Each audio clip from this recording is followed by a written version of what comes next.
So congratulations are absolutely in order to Jamaica College, the 2017 All-Island Schoolboy Football Champions.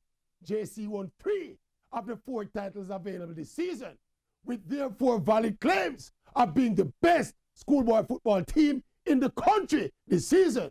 But having said all that, I think that pound for pound, this is the weakest Jamaica College team of the Miguel Coley era.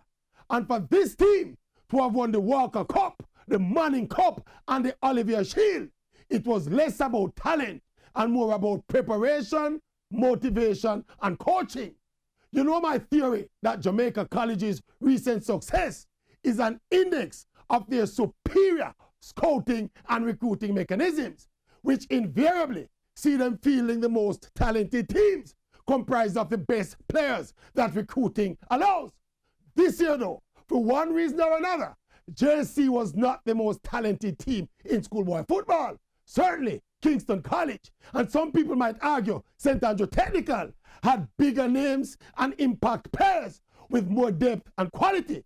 So for JC to win everything but the Super Cup this year, Miguel Coley shows him a big coach. Those 3 trophies are all about employing prudent tactics and strategies and also instilling a winning mentality. Where all when them team are good, them still a win. And that is why Jamaica College with Miguel Coley in charge are now 5 Manning Cup titles straight and 5 Olivier Shield titles straight.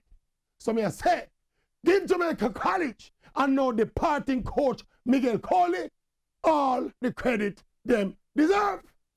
Yes, both digital and flow. Yeah, both digital and flow. $100 piece.